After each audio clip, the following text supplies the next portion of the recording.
Good morning. Okay, Saina, good morning. Gayatri, Isha, okay, Adira Sajid, okay, so the name is Gina. Okay, Shraddha. Good.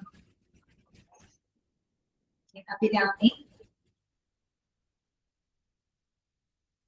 Hachara, good. Where another Hachara? Okay, Shamsina, okay, good morning. Good morning, ma'am. Okay, Frida, good morning. Okay, Reshma Harikrishnan. പേര് പറഞ്ഞു കഴിഞ്ഞാൽ കുറച്ചൊക്കെ മനസ്സിൽ നിൽക്കൂല, അതുകൊണ്ട് പറഞ്ഞോണ്ടിരിക്കാം. Femina, okay, Femina Sherry.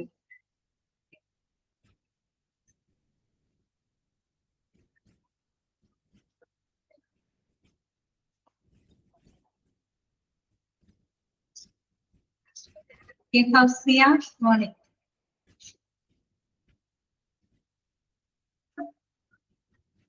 ശരി, അപ്പൊ നമുക്ക് സ്റ്റാർട്ട് ചെയ്യാം കേട്ടോ.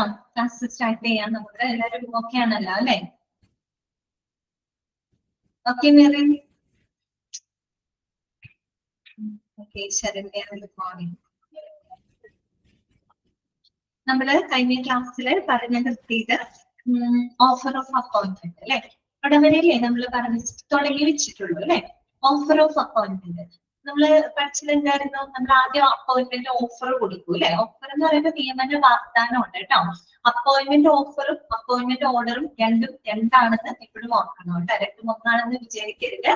അപ്പോയിന്റ്മെന്റ് ഓഫർ ആണ് നമ്മൾ കൊടുക്കുന്നത്. ഓഫർ ലെറ്റർ കൊടുക്കാന്ന് കേട്ടിട്ടില്ലേ? അതെ, അതായത് നിയമന വാഗ്ദാനമാണ്. അപ്പൊ ഈ അപ്പോയിന്റ്മെന്റ് ഓഫറിൽ നമ്മൾ ആ സ്ഥാപനവുമായിട്ട് ബന്ധപ്പെട്ട്, അല്ലെങ്കിൽ ആ സ്ഥാപനം മാത്രമല്ല ആ ജോലിയുമായിട്ട് ബന്ധപ്പെട്ട എല്ലാ നിബന്ധനകളും വ്യവസ്ഥകളും നമ്മൾ എന്ത് ചെയ്യും? അപ്പോയിന്റ്മെന്റ് ഓഫറിൽ നമ്മൾ എഴുതും. എന്നിട്ടാണ് ആ ഓഫർ അയക്കുന്നത്. അപ്പൊ ആ ഓഫർ കൈപ്പറ്റുന്ന കാൻഡിഡേറ്റിനെ സംബന്ധിച്ച് അയാൾക്കത് വായിച്ച് തൃപ്തമാണെങ്കിൽ മാത്രം അയാൾ എന്ത് ചെയ്താൽ മതി? ഓക്കെ പറഞ്ഞാൽ മതി. ഓക്കെ, അയാൾ ഓക്കെ ആണെങ്കിലായിരിക്കും എന്ത് കൊടുക്കുള്ളൂ? അപ്പോയിന്റ്മെന്റ് ഓർഡർ കൊടുക്കുള്ളൂ. അല്ല ഓക്കെ അല്ലെങ്കിൽ പിന്നെ അപ്പോയിന്റ്മെന്റ് ഓർഡർ അയക്കേണ്ട കാര്യമില്ലല്ലോ. ഓഫർ കൊടുക്കുക, ആ ഓഫർ കൊടുത്ത് അവരത് ഓക്കെ ആണ് എന്നുണ്ടെങ്കിൽ മാത്രമാണ് എന്ത് കൊടുക്കുള്ളൂ? അപ്പോയിന്റ്മെന്റ് ഓർഡർ കൊടുക്കുള്ളൂ. അപ്പോയിന്റ്മെന്റ് ഓർഡർ നിയമന ഉത്തരവാണ്. ഓക്കെ, മറ്റേത് നിയമന വാഗ്ദാനവും.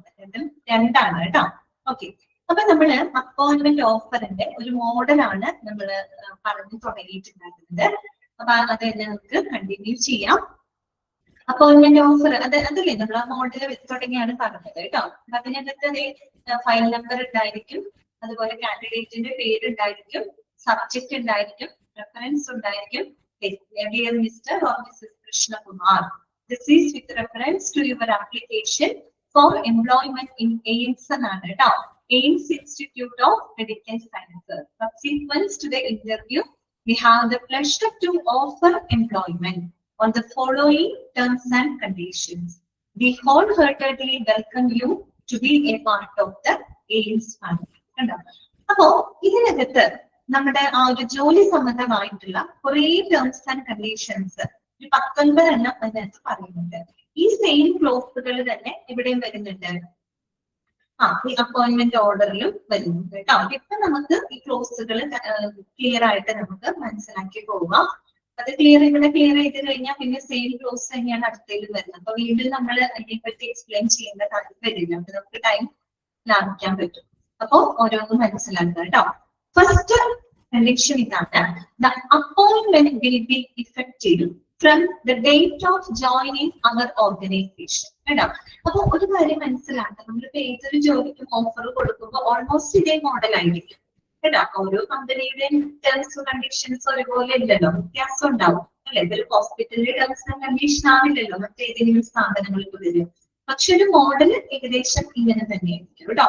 അപ്പൊ നോക്കാം, appointment will be effective from the date of joining our organisation. അതായത് ഈ സ്ഥാപനത്തില് ജോലി ചെയ്യുന്ന ദിവസം തൊട്ടാണ് നിങ്ങളുടെ നിയമനം എന്ത് ചെയ്യുന്നത്? പ്രാബല്യത്തിൽ വരുന്നത് എന്നാണ് നമ്മൾ കേട്ടോ. Appointment will be effective from the date of joining our organisation. നിങ്ങൾ ഈ സ്ഥാപനത്തിൽ ജോയിൻ ചെയ്യുന്ന തീയതി തൊട്ടാണ്, ആ ഡേറ്റ് തൊട്ടാണ് നിങ്ങളുടെ നിയമനം അവിടെ പ്രാബല്യത്തിൽ വരുന്നത്. ഓക്കെ, ഒന്നാമത്തെ ഒരു കണ്ടീഷൻ പോലെ പറഞ്ഞിട്ടുണ്ട്. രണ്ടാമത്തത് എന്താണ്? you will have to submit a joining order accepting the terms and conditions of employment on the date of joining. അതുപോലെ നിങ്ങൾ ജോയിൻ ചെയ്യുന്ന ഡേറ്റിന് നമ്മുടെ സ്ഥാപനത്തിന്റെ നിബന്ധനകളും വ്യവസ്ഥകളും അംഗീകരിച്ചുകൊണ്ടുള്ള ഒരു ജോയിനിങ് ഓർഡർ നിങ്ങൾ സമർപ്പിക്കേണ്ടതാണ് എന്നാണ് രണ്ടാമത്തെ കണ്ടീഷൻ ആയിട്ട് പറയുന്നത്. ഓക്കെ, നിങ്ങൾ ജോയിൻ ചെയ്യുന്ന ദിവസം തന്നെ നമ്മുടെ സ്ഥാപനത്തിന്റെ എല്ലാവിധ നിബന്ധനകളും വ്യവസ്ഥകളും അംഗീകരിച്ചുകൊണ്ടുള്ള ജോയിനിങ് ഓർഡർ അന്നേ ദിവസം തന്നെ നിങ്ങൾ എന്ത് ചെയ്യണം? സബ്മിറ്റ് ചെയ്യേണ്ടതാണ്, സമർപ്പിക്കേണ്ടതാണ്. ഓക്കെ, അത് രണ്ടാമത്. മൂന്നാമത് പറയുന്നത് എന്താണ്? You will be initially designated as dash in the department of dash and shall be reporting to the chairman through head of the department. അപ്പൊ നമ്മള് അവിടെ ഫില്ല് ചെയ്യും ഏത് പോസ്റ്റ് ആണെന്നുള്ളത് കേട്ടോ. ആദ്യം തുടക്കത്തില് നിങ്ങള് ഇന്ന ഡിപ്പാർട്ട്മെന്റില് ഇപ്പൊ ഇന്ന പോസ്റ്റിലോട്ടായിരിക്കും നിങ്ങളെ നിയമിക്കുന്നത്. പിന്നീട് എന്ത് ചെയ്യും? ഹെഡ് ഓഫ് ദ ഡിപ്പാർട്ട്മെന്റ് വഴി അത് ചെയർമാനോട് റിപ്പോർട്ട് ചെയ്യുന്നതാണ്. ഓരോരുത്തരുടെയും കണ്ടീഷൻസ് വ്യത്യാസമുണ്ട്. ഏതാണോ പോസ്റ്റ് എന്ന് വെച്ചാൽ അത് അവിടെ മെൻഷൻ ചെയ്യാം. പബ്ലിക് റിലേഷൻ ഓഫീസർ ആവാം, എന്ത് പോസ്റ്റ് വേണമെങ്കിലും ആവാം. ആദ്യം അങ്ങനെ എഴുതും ഇന്ന പോസ്റ്റിലേക്കാണ് എന്നുള്ളത്. അവിടെ ഫില്ല് ചെയ്യാനുള്ളൊരു ഏരിയ കൊടുത്തിട്ടുണ്ട് അല്ലെ. അപ്പൊ തുടക്കത്തില് നിങ്ങള് ഇന്ന ഡിപ്പാർട്ട്മെന്റില് ഇന്ന പോസ്റ്റിലോട്ടാണ് നിങ്ങൾ നിയമിക്കുന്നത്. പിന്നീട് നിങ്ങളുടെ ഹെഡ് ഓഫ് ദ ഡിപ്പാർട്ട്മെന്റ് വഴി ചെയർമാനുള്ളത് റിപ്പോർട്ട് ചെയ്യുന്നതാണ് എന്നാണ് പറഞ്ഞിട്ടുള്ളത്. ഇനി നാലാമത് പറയുന്നത് സാലറി സംബന്ധമായിട്ടുള്ള കാര്യങ്ങൾ.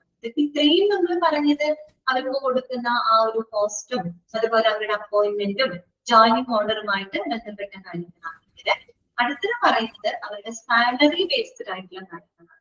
ഓക്കെ, അപ്പൊ നോക്കാം. You will be paid A consolidated salary of rupees dash per month. Dash എന്നുള്ളത് അവിടെ എത്ര രൂപയാണോ അവർക്കായിട്ട് നിശ്ചയിച്ചിട്ടുള്ളത് അത് അവിടെ എഴുതും. അതായത് പ്രതിമാസം ഇത്ര രൂപ ഒരു നിശ്ചിത എമൗണ്ട് ഉണ്ടാവുമല്ലോ, ആ ഒരു എമൗണ്ട് നിങ്ങൾക്കൊരു കൺസോളിഡേറ്റഡ് മീൻസ് ഒരു ഏകീകൃത ശമ്പളമായിട്ട് നൽകുന്നതാണ്. അതായത് ഒറ്റ എമൗണ്ട് ആയിട്ട് അവർക്ക് കൊടുക്കുന്നതാണ് എന്നാണ് അത് പറഞ്ഞിരിക്കുന്നത്. ഓക്കെ, അത് എത്ര എമൗണ്ട് ആണെന്ന് വെച്ചാൽ ഓരോ പോസ്റ്റിനനുസരിച്ച് സാലറി വ്യത്യാസം ഉണ്ടാവില്ല. അപ്പൊ ആ എമൗണ്ട് അവിടെ ഫില്ല് ചെയ്യാവുന്നതാണ്. അപ്പൊ പെർ മന്ത് കേട്ടോ, പ്രതിമാസം ഇത്ര രൂപ, ഇത്ര നിശ്ചിത സാലറി അല്ലെ, അത് ഒരു ഏകീകൃത ശമ്പളമായിട്ട് നൽകുന്നതാണ്. അതുപോലെ you are eligible for actual convenience incurred for the official purposes. അതുപോലെ ഔദ്യോഗിക ആവശ്യങ്ങൾക്കായിട്ട് നിങ്ങൾക്ക് വരുന്ന യാത്രാ ചെലവുകൾ ലഭിക്കാനുള്ള അർഹതയുണ്ട്. ചില ജോലികൾക്ക് ചിലപ്പോൾ ചില ഒഫീഷ്യൽ യാത്രകളും മറ്റൊക്കെ വേണ്ടി വരും.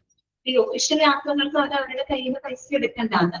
ഓക്കെ, ഔദ്യോഗിക ആവശ്യങ്ങൾക്കായിട്ട് യാത്ര ചെയ്യേണ്ടി വരുന്ന പക്ഷം അതിന് വേണ്ടി വരുന്ന യാത്രാ ചെലവുകൾ ലഭിക്കാനായിട്ട് നിങ്ങൾക്ക് അർഹതയുണ്ട് എന്ന് പറഞ്ഞാൽ ആ ചെലവുകൾ കമ്പനി ഇരിക്കുന്നതാണ്. അവർ അവരുടെ കയ്യിൽ പൈസ ഒന്നും എടുത്ത് ഒഫീഷ്യൽ പർപ്പസിന് പോകേണ്ട കാര്യമില്ല. ഇപ്പൊ വലിയ വലിയ മൾട്ടിനാഷണൽ കമ്പനികളൊക്കെ എന്താണ് സൗജന്യമായിട്ട് കമ്പനിയുടെ ചെലവിലായിരിക്കും അവർക്ക് ഒഫീഷ്യൽ കാര്യങ്ങൾക്ക് പോകുന്നുണ്ടാവും. അപ്പൊ അത് കമ്പനി ആയിരിക്കും കയർ ചെയ്യുന്നുണ്ടാവുക കേട്ടോ. അപ്പൊ അതിന് നിങ്ങൾക്ക് അർഹതയുണ്ട് എന്നാണ് അവിടെ കൊടുത്തിട്ടുള്ളത് കേട്ടോ.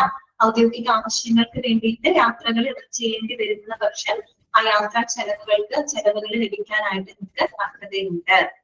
ഓക്കെ, പിന്നെ an annual increment of dash percentage will be considered subject to the satisfaction of the management.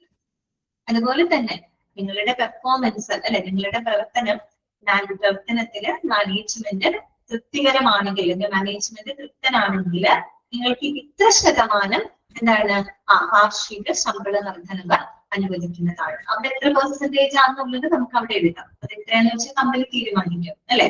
അതും എങ്ങനെയാണെങ്കിൽ subject to the satisfaction of the management. നിങ്ങളുടെ പ്രകടനത്തില് മാനേജ്മെന്റ് തൃപ്തമാണെങ്കിൽ നിങ്ങൾക്ക് ഇത്ര പെർസെന്റേജ് വാർഷിക ശമ്പള വർധനവ് അനുവദിക്കുന്നതാണ്.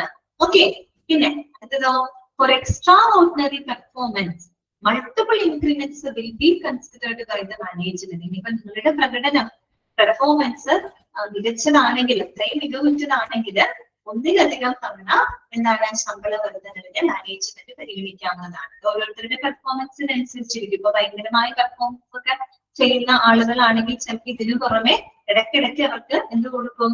ശമ്പള വർധനവ് അനുവദിക്കുന്നതാണ് എന്നുള്ള ഒരു കാര്യം കൂടി അവിടെ പറഞ്ഞിട്ടുണ്ട്. അപ്പൊ അതിനെ പറ്റി അതാ പറയുന്നതോടുകൂടി ആ ഒരു എംപ്ലോയിക്ക് ആ കാൻഡിഡേറ്റിന് കംപ്ലീറ്റ് ഇൻഫർമേഷൻ കിട്ടി.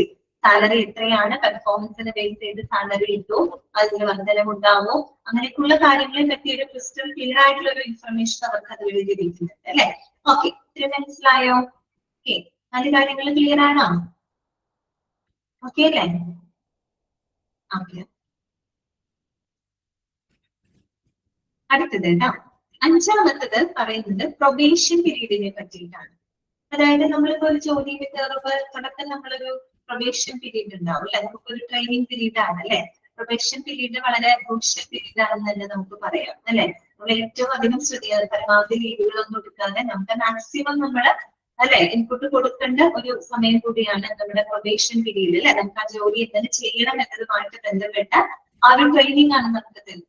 മാത്രമല്ല അത് വെറും ഒരു പ്രൊബേഷൻ പീരീഡ് മാത്രമല്ല, അതിൽ നമ്മളെ ഇവാലുവേറ്റ് ചെയ്യുന്നുണ്ട്. ആ ഒരു പ്രൊബേഷണറി പീരീഡിലൂടെ നമ്മുടെ പെർഫോമൻസിനെ ബേസ് ചെയ്തിട്ടായിരിക്കും ഒരുപക്ഷെ നമ്മുടെ നിയമനം അവിടെ കൺഫേം ചെയ്യപ്പെടുന്നത്. അത്രയും എന്താണ് ഒരു ഏറ്റവും ഇമ്പോർട്ടന്റ് ആയിട്ടുള്ള ഒരു കാലയളവാണ് ഇത് പ്രൊബേഷൻ പീരീഡ് എന്ന് പറയുന്നത്. അപ്പൊ നോക്കാം, you will be on probation for A period of എന്താണ് ശബന പ്രൊബേഷൻ പീരീഡ് സാലറി ഉണ്ടാകുന്നത്. സാലറി ഉണ്ടാകാനുള്ള ചാൻസ് കുറവാണ്. ചെറിയ എന്തെങ്കിലും എമൗണ്ട് കൊടുക്കുമായിരിക്കും പ്രൊബേഷൻ പീരീഡില്. സാലറി ഉണ്ടാകാനുള്ള ചാൻസ് കുറവാണ്. കാര്യം നമ്മളവരെ കൺഫേം ചെയ്തിട്ടില്ലല്ലോ. അവരുടെ പെർഫോമൻസ് നമ്മൾ അവിടെ നോക്കൂ ആ സമയത്ത്, എന്നിട്ടാണ് അവരുടെ നിയമനം കൺഫേം ചെയ്യുള്ളൂ. ഓക്കെ, കൂടുതൽ ക്ലാരിറ്റി അറിയില്ല, ഞാൻ എന്നിട്ട് അന്വേഷിച്ചിട്ട് പറഞ്ഞു കേട്ടോ. തോന്നുന്ന സാലറി ഉണ്ടാകുന്നില്ലാന്നാണ് തോന്നുന്നത്. അപ്പൊ നോക്കാം, you will be on probation for A period of 6 months from the date of joining കേട്ടോ. നിങ്ങൾ ജോയിൻ ചെയ്യുന്ന തീയതി തൊട്ട് 5 മാസത്തേക്ക് നിങ്ങൾ പ്രൊബേഷൻ പീരീഡിലാവും. ഈ 5 മാസം എന്ന് പറയുമ്പോൾ എല്ലാവർക്കും സ്ഥിരമൊന്നുമല്ല കേട്ടോ. ഇത് ഞാൻ പറഞ്ഞല്ലോ, ഒരു സ്ഥാപനത്തിൽ വ്യത്യാസം ഉണ്ടാവും. ചില സ്ഥലങ്ങളിലൊക്കെ 1 വർഷം വരെയൊക്കെ പ്രൊബേഷൻ പീരീഡ് ഉള്ളതിന് അങ്ങനെയൊക്കെ ഉണ്ട് കേട്ടോ. ചിലത് 6 മാസം, 5 മാസം, ചിലത് 3 മാസം, ചിലത് 1 വർഷം വരെയൊക്കെ പ്രൊബേഷൻ പീരീഡ് ഒക്കെ കൊടുക്കാറുണ്ട്. ഇവിടെ നമ്മുടെ സ്ഥാപനത്തിൽ ഇവര് പറഞ്ഞിരിക്കുന്ന പ്രകാരം ജോയിൻ ചെയ്യുന്ന ദിവസം തൊട്ട് 5 മാസത്തേക്ക് നിങ്ങൾ പ്രൊബേഷൻ പീരീഡിലായിരിക്കും. ദാറ്റ് മീൻസ് ട്രെയിനിങ് പീരീഡിലായിരിക്കും. On completion of 6 months, 5 6 on completion of 6 months your performance will be evaluated as per the HR policy. 6 മാസം പൂർത്തിയാകുമ്പോൾ നിങ്ങളുടെ പെർഫോമൻസിനെ HR പോളിസി അനുസരിച്ച് വിലയിരുത്തപ്പെടുന്നതാണ്. വെറുതെ എല്ലാ പ്രൊബേഷൻ കൊടുക്കുന്ന ആ സമയത്ത് നമ്മൾ നല്ലപോലെ മോണിറ്റർ ചെയ്യുന്നുണ്ട്. പ്രൊബേഷൻ പീരീഡിനെ പറ്റി പ്രത്യേകം നമുക്ക് പഠിക്കാനുണ്ട് കേട്ടോ, നിങ്ങൾക്ക് മനസ്സിലാവുന്നത്. അപ്പൊ ആ ഒരു 6 മാസം പൂർത്തിയായി കഴിഞ്ഞതിന് ശേഷം നിങ്ങളുടെ പെർഫോമൻസ് HR പോളിസി അനുസരിച്ച് വിലയിരുത്തപ്പെടുന്നതാണ്. പിന്നെ എന്താണ്, and your services will be confirmed as per description of the management കേട്ടോ. അപ്പൊ ആ ഒരു സമയത്ത് അവരുടെ പെർഫോമൻസിനെ അടിസ്ഥാനപ്പെടുത്തിക്കൊണ്ടും മാനേജ്മെന്റിന്റെ തീരുമാനങ്ങൾക്കനുസരിച്ചുമാണ് നിങ്ങളുടെ നിയമനം അവിടെ സ്ഥിരീകരിക്കുന്നത്. അപ്പോൾ പ്രൊബേഷൻ പീരീഡിനെ പറ്റിയിട്ടും നിയമനത്തിന്റെ കൺഫർമേഷനെ പറ്റിയിട്ടും കാൻഡിഡേറ്റിന് അവിടെ ഒരു വ്യക്തമായ ധാരണ അനുഭവിച്ചു അല്ലെ. ഓക്കെ, നമ്മൾ ചോദിക്കേണ്ട കാര്യമില്ല, കംപ്ലീറ്റ് എല്ലാം നമ്മൾ ഒരു അപ്പോയിന്റ്മെന്റ് ഓഫറിനെടുത്ത് പറയുന്നുണ്ട് അല്ലെ. അതെ, വളരെ എന്താ പറയാ ക്ലാരിറ്റി ഉള്ള ഒരു സംഭവമാണ് അല്ലെ അപ്പോയിന്റ്മെന്റ് ഓഫർ എന്ന് പറയുന്നത്. 6ാമത്തെ കാര്യം എന്താണ്, if your performance is not up to the designated mark and foresee that you improve, your probation period will be extended for a further period of 6 months. നമ്മൾ 6 മാസം അവർക്ക് പ്രൊബേഷൻ പീരീഡ് ആണല്ലോ. ഇനിയിപ്പോ ആ ഒരു സമയത്ത് ആ ഒരു കാലയളവില് നിങ്ങളുടെ പെർഫോമൻസ് ഒരു നിശ്ചിത നിലവാരത്തിൽ എത്തിയിട്ടില്ല എന്നുണ്ടെങ്കിൽ, പക്ഷെ നിങ്ങൾ ഇംപ്രൂവ് ചെയ്യുന്നതായിട്ട് ശ്രദ്ധയിൽപ്പെട്ട് കഴിഞ്ഞാൽ അടുത്ത 6 മാസ കാലയളവിലേക്ക് നിങ്ങളുടെ പ്രൊബേഷൻ പീരീഡ് നീട്ടുന്നതാണ്. ചില ആളുകൾക്ക് 6 മാസം നമ്മൾ പ്രൊബേഷൻ കൊടുക്കും. ആ സമയത്ത് നമ്മൾ ഉദ്ദേശിക്കുന്ന ആ ഒരു ഡെസിഗ്നേറ്റഡ് നിലവാരത്തിലോട്ട് ഒരു പക്ഷെ അവരുടെ പെർഫോമൻസ് എത്തിയിട്ടുണ്ടാവണമെന്നില്ല. പക്ഷെ എന്തുണ്ടാവും, ഇംപ്രൂവ് ചെയ്യുന്നുണ്ടാവും. അത്ര സ്പീഡിലായിരിക്കില്ല എന്ന് മാത്രം. ഇംപ്രൂവ് ചെയ്യുന്നതായിട്ട് ശ്രദ്ധയിൽപ്പെട്ട് കഴിഞ്ഞിട്ട് എന്ത് ചെയ്യുന്നറിയാമോ, ആ ഒരു പ്രൊബേഷൻ പീരീഡ് അടുത്ത 6 മാസ കാലയളവിലേക്കും കൂടെ എക്സ്റ്റെൻഡ് ചെയ്ത് കൊടുക്കുമെന്നാണ് പറയുന്നത്. ഇനിയോ, if your performance is found substandard during the extended period also you will be intimated in writing and your services will be terminated. ഇനി ആ നമ്മൾ നീട്ടിയെടുക്കുന്ന ആ ഒരു കാലയളവിലും നിങ്ങളുടെ പെർഫോമൻസ് മോശമാണെങ്കിൽ എന്ത് ചെയ്യുന്ന അറിയോ, നിങ്ങൾ രേഖാമൂലം അത് അറിയിക്കുകയും നിങ്ങളുടെ സേവനം നിങ്ങൾ അവിടെ ടെർമിനേറ്റ് ചെയ്യുന്നതാണ്. ചില ആൾക്കാർക്ക് നമ്മൾ എക്സ്റ്റെൻഡ് ചെയ്ത് കൊടുത്തു, പക്ഷെ അപ്പോഴും അവരുടെ പെർഫോമൻസ് വിചാരിച്ചത്ര നിലവാരം പുലർത്തിയിട്ടില്ല എന്നുണ്ടെങ്കിൽ അവർ ടെർമിനേറ്റ് ചെയ്യുന്നതാണ്. രേഖാമൂലം ഇൻഫോം ചെയ്യൂ കേട്ടോ. റിട്ടേൺ ഇൻഫർമേഷൻ കൊടുത്തിട്ട് അവരെന്ത് ചെയ്യും, ആ സർവീസിൽ നിന്ന് ടെർമിനേറ്റ് ചെയ്യും. അപ്പൊ അങ്ങനെയാണ് ആ ഒരു അവസ്ഥ. അപ്പൊ പ്രൊബേഷൻ പീരീഡ് എന്ന് പറയുമ്പോൾ നമുക്കൊരു എന്തല്ല നമ്മൾ നിയമിച്ചു എന്ന് നമുക്ക് പറയാൻ പറ്റില്ല. അവിടുത്തെ നമ്മുടെ പെർഫോമൻസിനെ ബേസ് ചെയ്തിട്ടാണ് നമ്മുടെ അപ്പോയിന്റ്മെന്റ് അവിടെ കൺഫേം ചെയ്യുന്നത് കേട്ടോ. ചിലപ്പോൾ പെർഫോമൻസ് വീക്ക് ആണെങ്കിൽ ആ ഒരു സമയത്ത് തന്നെ എന്ത് ചെയ്യും, സർവീസിൽ നിന്ന് നമ്മളെ ടെർമിനേറ്റ് ചെയ്യുന്നത്. ഓക്കെ, 6 കാര്യങ്ങൾ മനസ്സിലായില്ലേ? 6 പോയിന്റ് ഒന്ന് വായിച്ചു നോക്കി, 6 പോയിന്റ് ഒന്ന് വായിച്ചു നോക്കി, എന്നിട്ട് അടുത്തത് പറയാം.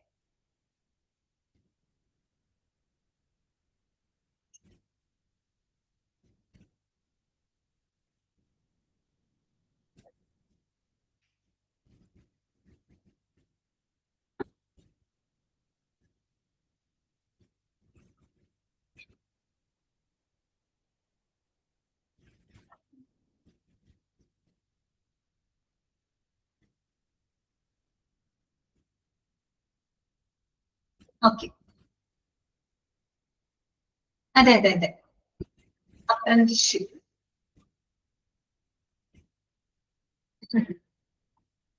ട്രെയിനി ആയിട്ട് പോവില്ലേ? ട്രെയിനി ആയിട്ട് പോകുന്നതാണ് കേട്ടോ.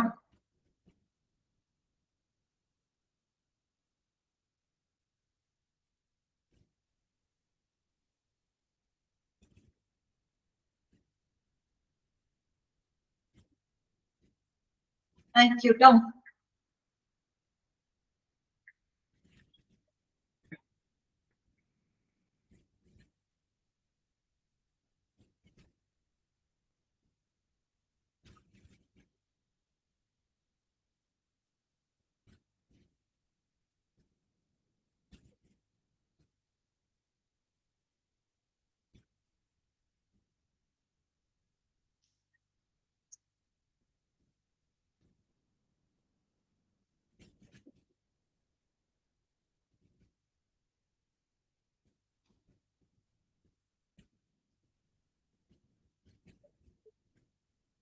നെക്സ്റ്റ് ആണ് കേട്ടോ അടുത്തത്.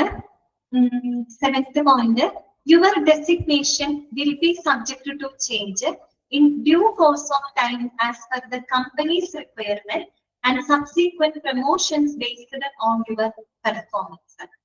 Okay, പിന്നെ അടുത്തത് എന്താ പറയുന്നത്, ഇപ്പോ കമ്പനിയുടെ ആവശ്യകതകൾക്കനുസരിച്ച് അല്ലെങ്കിൽ നിങ്ങളുടെ പെർഫോമൻസിനെ അടിസ്ഥാനപ്പെടുത്തിക്കൊണ്ട് നിങ്ങളുടെ ഡെസിഗ്നേഷൻ, അതായത് നിങ്ങളുടെ ആ ഒരു പോസ്റ്റ് ഉണ്ടല്ലോ, ആ തസ്തികയില് കാലാകാലങ്ങളില് മാറ്റങ്ങൾ വരാം, അതുപോലെ തന്നെ സ്ഥാനക്കയറ്റങ്ങളും ഉണ്ടാകാം എന്നാണ് പറയുന്നത്. ഇപ്പൊ ചില ആളുകൾക്ക് നമ്മള് ഡെസിഗ്നേറ്റ് ചെയ്യുന്ന ആ ഒരു പോസ്റ്റ് തന്നെ ആയിരിക്കണമെന്നില്ല, സ്ഥിരം ആ ഒരു പോസ്റ്റിൽ തന്നെ ആയിരിക്കണമെന്നില്ല. അത് നല്ല രീതിയിലൊക്കെ പെർഫോം ചെയ്യുന്നുണ്ടെങ്കിൽ അവർക്ക് പ്രൊമോഷൻ ഒക്കെ കൊടുക്കുമല്ലോ, പ്രൊമോഷൻസ് ഒക്കെ കിട്ടും. ഇപ്പൊ ചിലർക്ക് ഒരു ഡൗട്ട് ഉണ്ടാവും, ഞാൻ എല്ലാ കാലത്തും ഈ ഒരു പോസ്റ്റിൽ തന്നെ ആയിരിക്കും ഒക്കെ ഉണ്ടായിരിക്കാം എനിക്ക് തോന്നാം അല്ലെ. അപ്പൊ അത് ഇല്ല എന്നാണ് അവിടെ പറയുന്നത്. എന്നുവെച്ചാൽ ആ കമ്പനിയുടെ ആവശ്യകതകൾക്കും അതുപോലെ തന്നെ നിങ്ങളുടെ പെർഫോമൻസിനെ അടിസ്ഥാനപ്പെടുത്തിക്കൊണ്ടും നിങ്ങളുടെ ഡെസിഗ്നേഷൻ ഉണ്ടല്ലോ, ആ ഒരു തസ്തികയിൽ കാലാകാലങ്ങളിൽ മാറ്റങ്ങളും സ്ഥാനക്കയറ്റങ്ങളും ഉണ്ടാകാം, പ്രൊമോഷൻസ് ഉണ്ടാകാം എന്നാണ് പറയുന്നത്. നല്ല രീതിയിൽ പെർഫോം ഒക്കെ ചെയ്യുന്ന വ്യക്തികളാണെങ്കിൽ പിന്നെ ഓരോ വർഷം കഴിഞ്ഞ ഒരു എക്സ്പീരിയൻസ്ഡ് ആവുന്നതിനനുസരിച്ച് അവർക്ക് പുതിയ പോസ്റ്റിലോട്ട് പോകാം. ചിലത് അങ്ങനെയാവുന്നില്ല, ചിലത് സ്ഥിരമായിട്ട് ഒരു പോസ്റ്റ് തന്നെയായിരിക്കും. ഓക്കെ, മറ്റു ചിലതിന് എന്താണ് പ്രൊമോഷൻസ് കിട്ടാം, സ്ഥാനക്കയറ്റങ്ങൾ ലഭിക്കാം എന്നാണ് പറയുന്നത്. ഓക്കെ, അതാണ് കേട്ടോ അവിടെ പറഞ്ഞിട്ടുള്ളത്. ഇനി 8ാമത്തെ കാര്യം എന്താണ്, duties will be as per the job description. അതായത് നിങ്ങളുടെ ചുമതലകൾ, നിങ്ങളുടെ ഡ്യൂട്ടീസ് എന്ന് പറഞ്ഞാല് ജോബ് ഡിസ്ക്രിപ്ഷനിലനുസരിച്ചായിരിക്കും. എന്താണ് ജോബ് ഡിസ്ക്രിപ്ഷൻ എന്നുള്ളത് നമ്മൾ അടുത്തിട്ട് പഠിക്കുന്നത് കേട്ടോ. ജോബ് ഡിസ്ക്രിപ്ഷൻ എന്ന് പറഞ്ഞാൽ വേറൊന്നും അല്ല, ആ ഒരു വ്യക്തിക്ക് നമ്മൾ ചുമതലപ്പെടുത്തി കൊടുക്കുന്ന ഡ്യൂട്ടീസ് ആൻഡ് റെസ്പോൺസിബിലിറ്റി ഉണ്ട്. ഓക്കെ, അതനുസരിച്ചിട്ടാണ് നിങ്ങൾ ഡ്യൂട്ടീസുകൾ ചെയ്യേണ്ടത്. അതാണ് പറഞ്ഞത്, duties will be as per the job description. Any other additional duties as deemed necessary will be assigned to you from time to time by the management through the head of the department or HR department. ഇനി അതുകൂടാതെ ആവശ്യം എന്ന് കരുതുന്ന അധിക ചുമതലകള് കാലാകാലങ്ങളിൽ ഒന്നുകിൽ management വഴിയായിട്ട് അല്ലെങ്കിൽ ഹെഡ് ഓഫ് ദ ഡിപ്പാർട്ട്മെന്റ് വഴിയായിട്ട് നിങ്ങൾ ഏൽപ്പിക്കുന്നതാണ്. ഓക്കെ, എല്ലാ ജോബ് ഡിസ്ക്രിപ്ഷനിൽ പറഞ്ഞിരിക്കുന്നതുണ്ട്, അതനുസരിച്ചിട്ടുള്ള ഡ്യൂട്ടീസ് ആണ് അവർ ചെയ്യേണ്ടത്. പക്ഷെ ഈ പറഞ്ഞ പോലെ മാറ്റങ്ങളൊക്കെ വരാമല്ലോ. അപ്പൊ കാലാകാലങ്ങളിലേക്ക് വരുന്ന മാറ്റങ്ങൾക്കനുസരിച്ച് ആവശ്യമെന്ന് കരുതുന്ന അധിക ചുമതലകള് ഒന്നുകിൽ മാനേജ്മെന്റ് വഴിയായിട്ട് അല്ലെങ്കിൽ അവരുടെ ഹെഡ് ഓഫ് ദ ഡിപ്പാർട്ട്മെന്റ് വഴിയായിട്ട് നിങ്ങളെ ഏൽപ്പിക്കുന്നതാണ് എന്നാണ് പറഞ്ഞത്. ഓക്കെ, പിന്നെ അടുത്തൊരു കണ്ടീഷൻ എന്താണ്? 9ാമത്തെ, during the tenure of your employment with us, you shall devote your full-time attention to the organization and shall not either work full-time or part-time for any other organization or engage directly or indirectly in any other profession or occupation outside the organization without the return consent of the management. അതുപോലെ തന്നെ നിങ്ങൾ നമ്മുടെ സ്ഥാപനത്തിൽ ജോലി ചെയ്യുന്ന ആ ഒരു കാലയളവില് മുഴുവൻ സമയം നമ്മുടെ സ്ഥാപനത്തിൽ ശ്രദ്ധ കൊടുക്കേണ്ടതാണ്. അതായത് അവരുടെ നിങ്ങളുടെ മുഴുവൻ സമയം നമ്മുടെ സ്ഥാപനത്തില് കമ്മിറ്റഡ് ആയിരിക്കണം എന്നാണ് പറയുന്നത്. ഓക്കെ, മുഴുവൻ സമയം നമ്മൾ നമ്മുടെ സ്ഥാപനത്തിൽ ശ്രദ്ധ കൊടുക്കണം. ഒരു കാരണവശാലും പ്രത്യേകം എടുത്ത് പറയുന്നത് മാനേജ്മെന്റിന്റെ രേഖാമൂലമുള്ള സമ്മതമില്ലാതെ ഒരു കാരണവശാലും നമ്മുടെ സ്ഥാപനത്തിന് പുറത്ത് മറ്റേതെങ്കിലും ഫുൾ ടൈം ജോലിയിലോ പാർട്ട് ടൈം ജോലിയിലോ അല്ലെങ്കിൽ മറ്റേതെങ്കിലും ബിസിനസ്സുകളിലോ ഏർപ്പെടാനായിട്ട് പാടുള്ളതല്ല എന്നാണ് വ്യക്തമായിട്ട് അവർ പറഞ്ഞിട്ടുള്ളത്. ഓക്കെ, ചില ആളുകള് നിലവിൽ ജോലി ചെയ്യുന്നതിനോടൊപ്പം അഡീഷണൽ ആയിട്ട് വേറെ ജോലികൾക്ക് പോകുന്ന ആളുകളൊക്കെ ഉണ്ട്. അപ്പൊ ഇവിടെ അങ്ങനെയൊക്കെയുള്ള കണ്ടീഷൻ അവിടെ പറയുന്നുണ്ട്. അതായത് നിങ്ങൾ നമ്മുടെ സ്ഥാപനത്തിൽ ജോലി ചെയ്യുന്ന ആ ഒരു കാലയളവിൽ മുഴുവൻ സമയവും നമ്മുടെ സ്ഥാപനത്തിന് വേണ്ടി ഡെഡിക്കേറ്റ് ചെയ്യണം, നമ്മുടെ സ്ഥാപനത്തിന് ശ്രദ്ധ കൊടുക്കണം.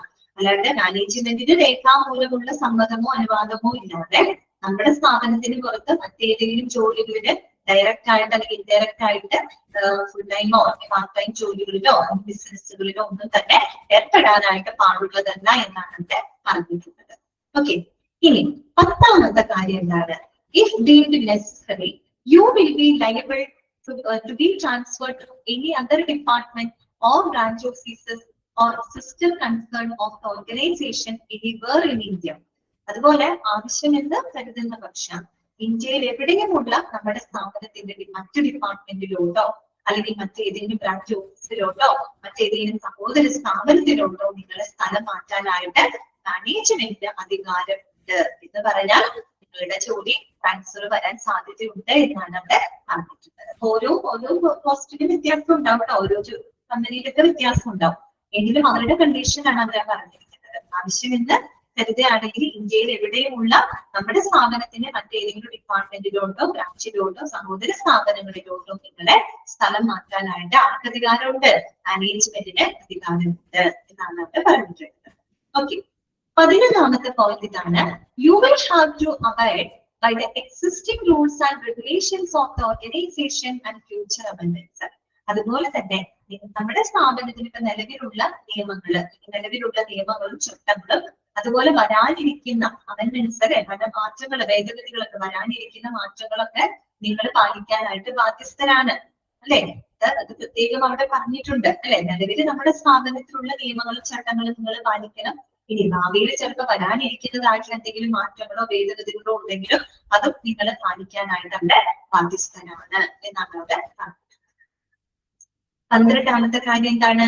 If you wish to leave the service you will have to submit a letter of resignation with a notice period of 1 month. ഇപ്പൊ നിങ്ങൾ നിങ്ങളുടെ സർവീസ് ഒഴിയാൻ ആഗ്രഹിക്കുകയാണ് അല്ലെങ്കിൽ നിങ്ങളുടെ സർവീസിൽ നിന്ന് നിങ്ങൾ ജോലി വിട്ടുപോകാൻ ആഗ്രഹിക്കുന്നുണ്ടെങ്കിൽ 1 മാസത്തെ നോട്ടീസ് പീരീഡിൽ നിങ്ങൾ രാജിക്കത്ത് സമർപ്പിക്കണം. ഓടിപ്പോയി നാളെ തൊട്ട് ഞാൻ വരില്ലാന്ന് പറഞ്ഞ റെസിഗ്നേഷൻ കൊടുക്കുകയല്ല വേണ്ടത്. 1 മാസത്തെ നോട്ടീസ് പീരീഡില് നിങ്ങൾ എന്ത് ചെയ്യണം? റെസിഗ്നേഷൻ ലെറ്റർ കൊടുക്കണം. ഏകദേശം നിങ്ങൾ എന്നാണോ പോവാൻ ഉദ്ദേശിക്കുന്നത് അതിനൊരു മാസം മുമ്പ് തന്നെ നിങ്ങൾ എന്ത് ചെയ്യണം? ആ ഒരു റെസിഗ്നേഷൻ ലെറ്റർ കൊടുക്കണം. പെട്ടെന്ന് ഒരു ദിവസം തന്നെ കമ്പനിയുടെ അടുത്ത് ലെറ്റർ കൊടുത്ത് പോകാൻ സാധിക്കില്ല. ആണ് അവിടെ പറഞ്ഞത്. 1 മാസത്തെ നോട്ടീസ് പീരീഡിന് ആ ഒരു രാജിക്കത്ത് സമർപ്പിക്കേണ്ടതുണ്ട്.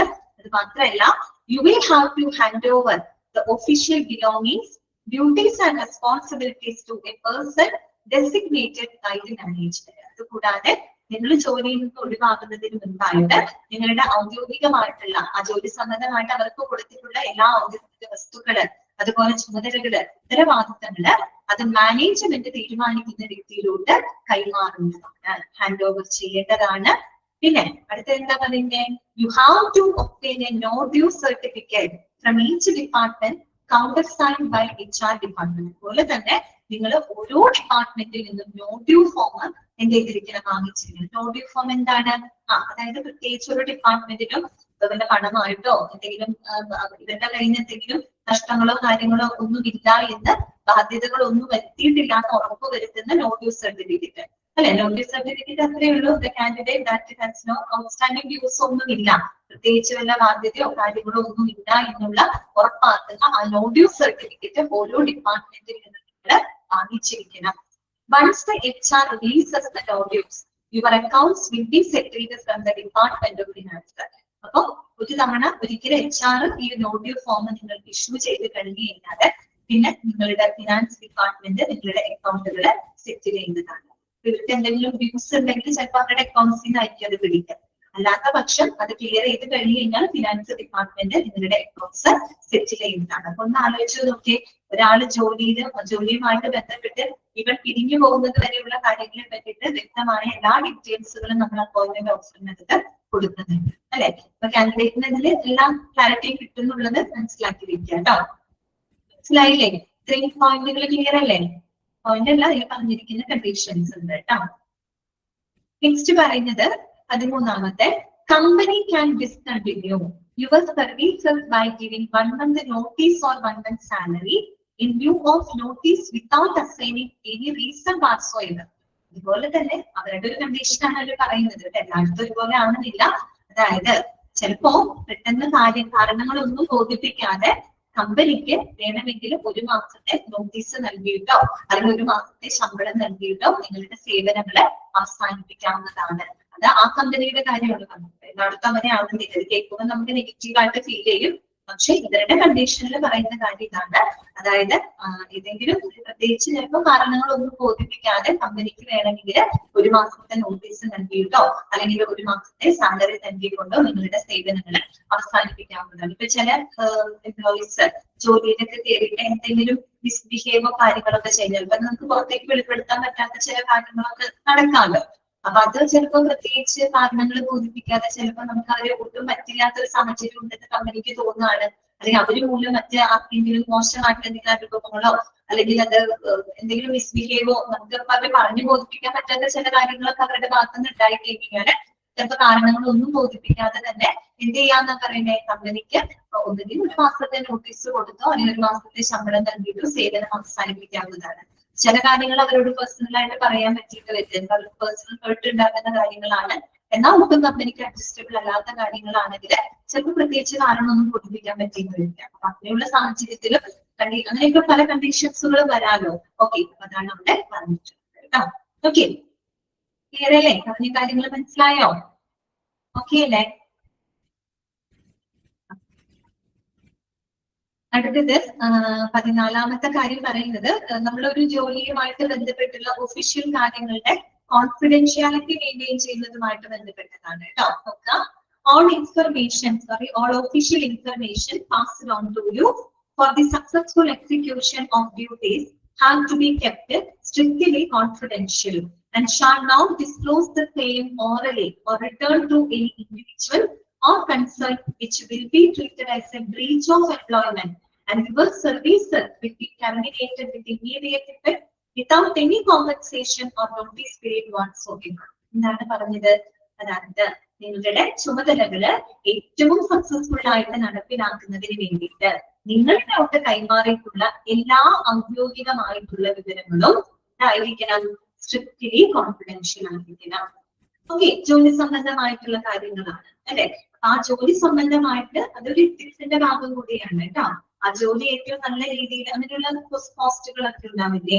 അപ്പൊ ആ ജോലി സംബന്ധമായിട്ട് അവർക്ക് ഏൽപ്പിച്ചിട്ടുള്ള വളരെ ഔദ്യോഗികമായിട്ടുള്ള വിവരങ്ങളായിരിക്കും. അത് ആ സ്ഥാപനത്തിന്റെ ഒക്കെ ആയിരിക്കും. ഓക്കെ, ഔദ്യോഗികമായിട്ടുള്ള വിവരങ്ങള് എപ്പോഴും എന്തായിരിക്കണം? കോൺഫിഡൻഷ്യൽ ആയിരിക്കണം, രഹസ്യമായിരിക്കണം, രഹസ്യാത്മകമായിട്ട് സൂക്ഷിക്കണം. എന്നിട്ട് shall not disclose the same orally or return to any individual or concern. ഒരിക്കലും അത് വാക്കാലോ അല്ലെങ്കിൽ മറ്റേതെങ്കിലും തരത്തിലോ അങ്ങനെയുള്ള ഔദ്യോഗിക വിവരങ്ങൾ മറ്റാരോടും മറ്റെവിടെയും എന്ത് ചെയ്യാൻ പാടില്ല, ഡിസ്ക്ലോസ് ചെയ്യാൻ പാടില്ല, വെളിപ്പെടുത്താനായിട്ട് പാടില്ല. അങ്ങനെ ചെയ്യുന്ന പക്ഷം അതെന്തായിട്ട് കണക്കാക്കും? That is treated as a breach of employment. ലംഘനമായിട്ട്, അതൊരു തൊഴിൽ ലംഘനമായിട്ട് അല്ലെങ്കിൽ കരാറിലെ ലംഘനമായിട്ട് കണക്കാക്കുകയും പ്രത്യേകിച്ച് ഒരു ഇമ്മീഡിയറ്റ് ഉടനടി തന്നെ അതിന് പ്രത്യേകിച്ച് ഒരു നഷ്ടപരിഹാരമോ നോട്ടീസോ നൽകാതെ തന്നെ നിങ്ങളെ സർവീസിൽ നിന്ന് ടെർമിനേറ്റ് ചെയ്യുന്നതാണ്. അതിനുള്ള പ്രശ്നങ്ങൾ വന്നു കഴിഞ്ഞാൽ കാര്യം അത് വളരെ ഗുരുതരമായിട്ടുള്ള ലംഘനമാണ് അല്ലെ. കാര്യം തൊഴിൽ സംബന്ധമായിട്ട് അവർക്ക് കൊടുക്കുന്ന എല്ലാ ഒഫീഷ്യൽ ഇൻഫർമേഷൻസും തികച്ചും കോൺഫിഡൻഷ്യൽ ആയിട്ട് ഇരിക്കണം.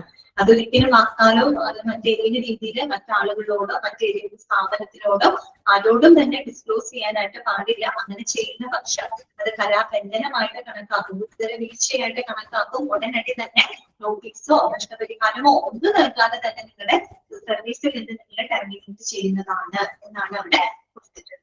ഓക്കെ, 15ാമത്തെ പറയുന്നത് dress code, behaviour code and moral ethics to be maintained and a congenial atmosphere to be created among the staff and public. അതുപോലെ തന്നെ ജോലി സംബന്ധമായിട്ടുള്ള ഡ്രസ് കോഡ്, ബിഹേവിയർ കോഡ്, ആ ഒരു മോറൽ എത്തിക്സ് അല്ലെ, ആ ഒരു ധാർമ്മികമായിട്ടുള്ള മൂല്യങ്ങള് എന്നിവയെല്ലാം നിങ്ങൾ നിലനിർത്തണം. നമുക്കറിയാലോ, നിങ്ങൾ പഠിച്ചിട്ടുള്ളതല്ലേ എത്തിക്സ് ആൻഡ് ലീഗൽ അല്ലെ, code of conduct, code of behaviour ഒക്കെ പഠിച്ചിട്ടുണ്ട് അല്ലെ. നമ്മുടെ ജോലി സംബന്ധമായിട്ട് നമ്മൾ പാലിക്കേണ്ട കുറെ കാര്യങ്ങളുണ്ട്. ഡ്രസ് കോഡ് ഉണ്ട്, ബിഹേവിയർ കോഡ് ഉണ്ട്, മോറൽ എത്തിക്സും കാര്യങ്ങളൊക്കെ ഉണ്ട് അല്ലെ. അതെല്ലാം കറക്റ്റ് ആയിട്ട് നിങ്ങൾ മെയിൻറ്റെയിൻ ചെയ്തിരിക്കണം. അതുപോലെ നമ്മുടെ സഹപ്രവർത്തകരായിട്ട് നമ്മുടെ പബ്ലിക്കുമായിട്ട് വളരെ സൗഹാർദ്ദപരമായിട്ടുള്ള ഒരു അന്തരീക്ഷം നിങ്ങൾ ക്രിയേറ്റ് ചെയ്യണം. പ്രത്യേകിച്ച് ഹോസ്പിറ്റലിലൊക്കെ ജോലികൾക്ക് അത് അത്യാവശ്യമാണ് അല്ലെ. പിന്നെന്താണ്, the employee should not demand or accept any kind of gift in cash or time from any client or customer. അതുപോലെ ഒരു കാരണവശാലും എംപ്ലോയീസ് ക്ലയൻസിൽ നിന്ന് കസ്റ്റമേഴ്സിൽ നിന്ന് പണമായിട്ടോ അല്ലാതെയോ യാതൊരു വിധത്തിലുള്ള സമ്മാനങ്ങളും മറ്റും സ്വീകരിക്കാനായിട്ട് പാടുള്ളതല്ല. which will be treated seriously and immediate termination and other proceedings will follow. അപ്പൊ അങ്ങനെയൊക്കെ നടന്നു കഴിഞ്ഞാൽ അത് വളരെ ഗുരുതര വീഴ്ചയായിട്ട് കണക്കാക്കിയിട്ട് ഇമ്മീഡിയറ്റ് ആയിട്ട് തന്നെ നിങ്ങളെ ടെർമിനേറ്റ് ചെയ്യുകയും തുടർ നടപടികൾ എടുക്കുകയും ചെയ്യുന്നതാണ് എന്നാണ് അവിടെ കൊടുത്തിട്ടുള്ളത്.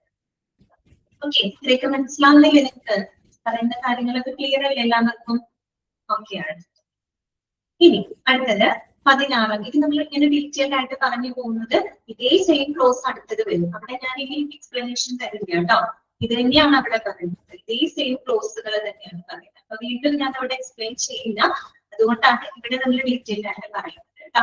ഓക്കെ, 16ാമത്തെ കാര്യം, insubordination with the superiors or reporting authority and the ranking of new entrants will not be allowed under any circumstances and shall be treated as per the rules and regulations. ചില സ്ഥാപനങ്ങളിലൊക്കെ നമുക്ക് തരാറുണ്ട് അല്ലെ, മേലുദ്യോഗസ്ഥരെ അനുസരിക്കാതിരിക്കാം, അല്ലെങ്കിൽ പുതുതായിട്ട് വന്ന ആളുകളോട് ranking ചെയ്യാം. പഠിക്കുന്ന സ്ഥാപനത്തിന് മാത്രമല്ല ജോലി സ്ഥലത്തും ഉണ്ടാവും അല്ലെ, എന്ന് ചില എന്താ പറയാ അല്ലെ ഒരു ഡിസ്ക്രിമിനേഷനൊക്കെ ഉണ്ടാവാറുണ്ട് അല്ലെ. എല്ലായിടത്തും ഉണ്ട്, പ്രത്യേകിച്ച് പ്രൈവറ്റ് ഫേംസുകളിലൊക്കെ അത് ധാരാളമായിട്ട് ഉണ്ടാവാറുണ്ട്. അപ്പോ ഇവിടെ പറയുന്നത് എന്താന്ന് വെച്ചാല് മേലുദ്യോഗസ്ഥരോട് അല്ലെങ്കിൽ റിപ്പോർട്ടിംഗ് അതോറിറ്റിയോട് കാണിക്കുന്ന അനുസരണക്കേടുകള്, അവരോട് അനുസരണക്കേട് കാണിക്കുന്നതോ അല്ലെങ്കിൽ പുതുതായിട്ട് വരുന്ന ജീവനക്കാരെ റാങ്ക് ചെയ്യുന്നതോ ഒന്നും ഒരു സാഹചര്യത്തിലും അനുവദിക്കുന്നതല്ല എന്നാണ് ഇവിടെ കൊടുത്തിട്ടുള്ളത്. അത് അങ്ങനെ എഴുതുന്നത് എന്താണ്, ആ ഒരു കാൻഡിഡേറ്റിന് ഒരു സേഫ്റ്റി ഫീൽ ചെയ്യും അല്ലെ. അവർക്ക് അവർക്ക് ശരിയാണ്, ജോലി ചെയ്യാൻ പോകുന്ന സ്ഥലത്ത് ഞങ്ങൾക്കൊരു സെക്യൂരിറ്റി ഉണ്ട് എന്നുള്ളൊരു ഒരു ഉറപ്പ് നമുക്കത് വഴി കിട്ടുന്നുണ്ട് അല്ലെ. അപ്പൊ അതന്നെയാണ് അവിടെ പറയുന്നത്. അതായത് മേലുദ്യോഗസ്ഥരോട് അല്ലെങ്കിൽ റിപ്പോർട്ടിംഗ് അതോറിറ്റിയോട് യാതൊരു വിധത്തിലുള്ള അനുസരണക്കേട് കാണിക്കുകയോ അല്ലെങ്കിൽ പുതുതായിട്ട് ജോലിക്ക് വരുന്ന ആളുകളോടുള്ള റാങ്കിങ്ങോ മറ്റും ഒന്നും ഒരു സാഹചര്യത്തിലും ഈ സ്ഥാപനത്തിന് അനുവദിക്കുന്നതല്ല. അതെല്ലാം തന്നെ എന്താ കൃത്യമായിട്ടുള്ള നിയമങ്ങൾക്കും ചട്ടങ്ങൾക്കും വിധേയമായിരിക്കും. പക്ഷെ അവർക്ക് സംഭവിച്ചു കഴിഞ്ഞ നിയമ നടപടികൾ ഉണ്ടായിരിക്കും എന്നുള്ളൊരു ഉറപ്പ് കൂടിയാണ് അവിടെ പറഞ്ഞിട്ടുള്ളത് കേട്ടോ. അതാണ് 16ാമത് കേട്ടോ. Subordination with the superiors or reporting authority and ranking of the new entrants will not be allowed under any circumstances and shall be treated as per the rules and regulations. അടുത്തത് 17ാമത്തെ, this employment violates job security for the talented and committed employees. കഴിവുള്ള അർപ്പണ മനോഭാവമുള്ള അർപ്പണബോധത്തോടുകൂടി പ്രവർത്തിക്കുന്ന എംപ്ലോയീസിന് ഈ ജോലി സുരക്ഷിതമായിരിക്കും. പറയുമ്പോ അത് കേൾക്കുമ്പോ തന്നെ ആ വ്യക്തിക്ക് നല്ല മോട്ടിവേറ്റഡ് ആവും അല്ലെ. അതാണ് പറയുന്നത്, കഴിവുള്ള അതുപോലെ അർപ്പണ ബോധത്തോടു കൂടിയിട്ടുള്ള ജീവനക്കാർക്ക് ഈ ജോലി വളരെയധികം സുരക്ഷിതമായിരിക്കും. അത്രയും സേഫ് ആയിട്ടുള്ള ഒരു ജോബ് ആയിരിക്കും എന്നാണ് അവര് ഉറപ്പ് കൊടുക്കുന്നത്. പിന്നെ 18ാമത്തെ എന്താണ്? All dispute subject to Thiruvananthapuram jurisdiction അല്ലെ. അതായത് ഈ ജോലിയുമായിട്ട് ബന്ധപ്പെട്ട എല്ലാ തർക്കങ്ങളും തിരുവനന്തപുരം എന്താണ് അധികാര പരിധിക്കുള്ളിലാണ്. അതായത് അത് ഓരോ സ്ഥാപനം ഏത് ലൊക്കാലിറ്റിയിലാണോ പ്രവർത്തിക്കുന്നത് അവിടുത്തെ ജൂറിസ്ഡിക്ഷനിലായിരിക്കും അത് വരിക. ഒരു എക്സാമ്പിൾ പോലെ പറയുന്നത് ട്രിവാൻഡ്രം ജൂറിസ്ഡിക്ഷനിലാണ് വരുന്നത്. ട്രിവാൻഡ്രത്ത് ഉള്ള ഹോസ്പിറ്റൽ ആയിരിക്കാം. അപ്പൊ ആ തൊഴിൽ സംബന്ധമായിട്ട് വരുന്ന എല്ലാ പ്രശ്നങ്ങളും തിരുവനന്തപുരം ജൂറിസ്ഡിക്ഷന്റെ പരിധിയിലായിരിക്കും തീർപ്പാക്കുന്നത് എന്നാണ് അവിടെ പറഞ്ഞിട്ടുള്ളത്. പിന്നെന്താണ് 19ാമത്തെ? A copy of this offer may be signed and return to us in token of your acceptance. അത് ഇതിപ്പോ ഒരു അപ്പോയിന്റ്മെന്റ് ഓഫർ ആണ് നമ്മൾ കൊടുക്കുന്നത് അല്ലെ. അപ്പൊ ഈ ഒരു അപ്പോയിന്റ്മെന്റ് ഓഫറിന്റെ ഒരു കോപ്പി നിങ്ങൾ ഒപ്പിട്ട് തിരിച്ചയക്കുന്നത് വഴി നിങ്ങൾ ഇത് ആക്സെപ്റ്റ് ചെയ്യുന്നതായിട്ട് കണക്കാക്കുമെന്നാണ് പറയുന്നത്. അതായത് അപ്പോയിന്റ്മെന്റ് ഓഫർ ആണ് നമ്മൾ കൊടുക്കുന്നത്, അതവർ കൈപ്പറ്റി അത് ഓക്കെയാണ്, അവരത് ഒപ്പിട്ട് അതിന്റെ ഒരു കോപ്പി തിരിച്ചയക്കുന്നത് വഴിയായിട്ട് നിങ്ങൾ ഈ പറയുന്ന എല്ലാ വ്യവസ്ഥകളും അംഗീകരിക്കുന്നു എന്ന് നമ്മൾ കണക്കാക്കുന്നതാണ് എന്നാണ് അവിടെ കൊടുത്തിട്ടുള്ളത് കേട്ടോ. ഇതാണ് ടേംസ് ആക്സെപ്റ്റഡ് എന്ന് അവരുടെ സൈനോട് കൂടിയിട്ട് അവർക്കത് വാങ്ങിക്കാം. ഇതൊരു മോഡലാണ്, ഒരു അപ്പോയിന്റ്മെന്റ് ഓഫർ. ഇതുപോലെ നിങ്ങൾക്കൊക്കെ ജോലിയിലൊക്കെ കയറുന്ന സമയത്ത് ഇതുപോലെ അപ്പോയിന്റ്മെന്റ് ഓഫർ കിട്ടുമ്പോൾ ആ ഒരു സ്ഥാപനത്തിന്റെ ആ ജോലി സംബന്ധമായിട്ടുള്ള കംപ്ലീറ്റ് ഡീറ്റെയിൽസ് ആ ഒരു അപ്പോയിന്റ്മെന്റ് ഓഫറിൽ നിങ്ങൾക്ക് കാണാനായിട്ട് പറ്റും. ഓക്കെ, മനസ്സിലായി. ഇതൊരു മോഡലാണ് കേട്ടോ, അപ്പോയിന്റ്മെന്റ് ഓഫർ ആണ്. നോക്കിയേ, ഈ ഒരു അപ്പോയിന്റ്മെന്റ് ഓഫറിൽ ആ ജോലിയുമായിട്ട് ബന്ധപ്പെട്ട് അല്ലെങ്കിൽ ആ ഒരു ഓർഗനൈസേഷനുമായിട്ട് ബന്ധപ്പെട്ട് കംപ്ലീറ്റ് കാര്യങ്ങൾ അതിനകത്ത് പറഞ്ഞിട്ടുണ്ട് അല്ലെ.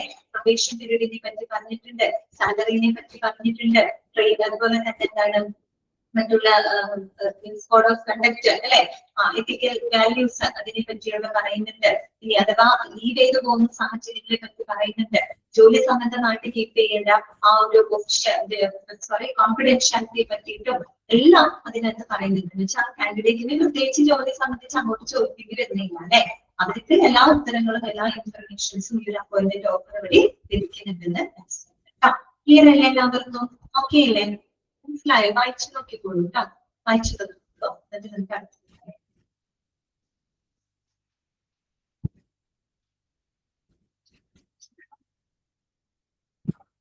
വായിച്ചിട്ട് ഏതെങ്കിലും ക്ലോസുകൾ മനസ്സിലാവാത്തതുണ്ടെങ്കിൽ ചോദിക്കണ്ട.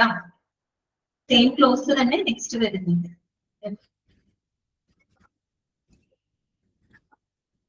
വായിച്ചു നോക്കിയിട്ടൊന്ന് പറയണം കേട്ടോ.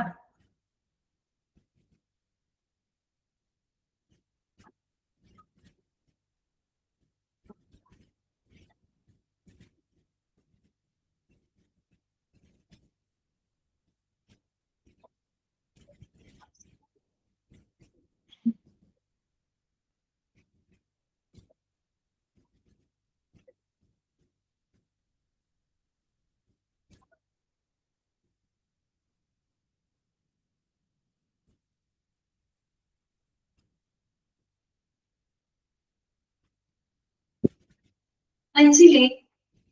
ക്ലിയർ അല്ലേ എല്ലാവർക്കും? അടുത്തത് പറയട്ടെ.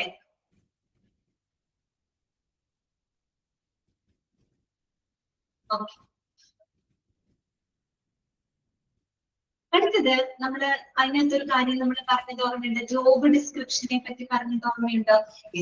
അതാണ് ഇനി നെക്സ്റ്റ് പഠിക്കുന്നത് കേട്ടോ. ജോബ് ഡിസ്ക്രിപ്ഷൻ അഥവാ JD എന്നാണ് നമ്മൾ ഇതിനെ ഷോർട്ട് ആക്കുക. വാട്ട് ഈസ് ജോബ് ഡിസ്ക്രിപ്ഷൻ എന്ന് ചോദിച്ചു കഴിഞ്ഞാൽ അത് ആദ്യത്തെ ആ ഒരു സെന്റൻസ് നിങ്ങൾ അണ്ടർലൈൻ ചെയ്യണ്ട.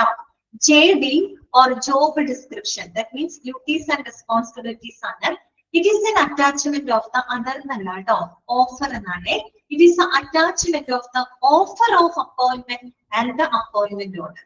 അതായത് നമ്മൾ അപ്പോയിന്റ്മെന്റ് ഓഫറിന്റെയും അപ്പോയിന്റ്മെന്റ് ഓർഡറിന്റെയും ഒരു അനുബന്ധ രേഖയായിട്ട് നമ്മൾ കൊടുക്കുന്ന ഒന്നാണ് ജോബ് ഡിസ്ക്രിപ്ഷൻ എന്ന് പറയുന്നത്. മനസ്സിലായോ? അപ്പോയിന്റ്മെന്റ് ഓഫറിന്റെയോ അപ്പോയിന്റ്മെന്റ് ഓർഡറിന്റെയോ അനുബന്ധ രേഖയായിട്ട് നമ്മൾ കൊടുക്കുന്ന ഒന്നാണ് ജോബ് ഡിസ്ക്രിപ്ഷൻ. അതായത് അവരുടെ ഡ്യൂട്ടി എന്താണെന്നുള്ളത് കറക്റ്റ് ആയിട്ട് എഴുതിയിട്ടുണ്ടായിരിക്കും. അവർ എന്ത് കാര്യങ്ങളാണ് ആ സ്ഥാപനത്തിൽ ചെയ്യേണ്ടത്, അവരുടെ ഡ്യൂട്ടി റെസ്പോൺസിബിലിറ്റി എന്താണെന്നുള്ളത് കറക്റ്റ് ആയിട്ട് ജോബ് ഡിസ്ക്രിപ്ഷൻ അതിൽ എഴുതിയിട്ടുണ്ടായിരിക്കും. ഓക്കെ, അപ്പൊ അത് അണ്ടർലൈൻ ചെയ്യാം കേട്ടോ. അടുത്തത്, it is revocable any time based on the review or revision as deemed necessary. ഇനി നമ്മൾ ഈ പറയുന്ന ജോബ് ഡിസ്ക്രിപ്ഷനിൽ ആവശ്യം എന്ന് തോന്നിക്കഴിഞ്ഞാൽ അതിന് ഈ പറയുന്ന പോലെ മാറ്റങ്ങൾ വരാം.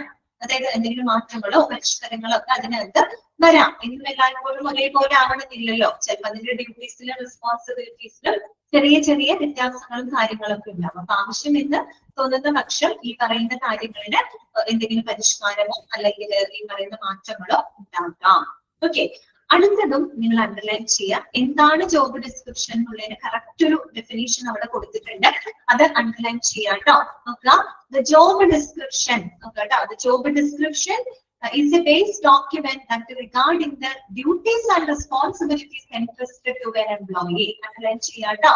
The job description is a base document that regarding the duties, the responsibilities entrusted to an employee. കിട്ടിയോ?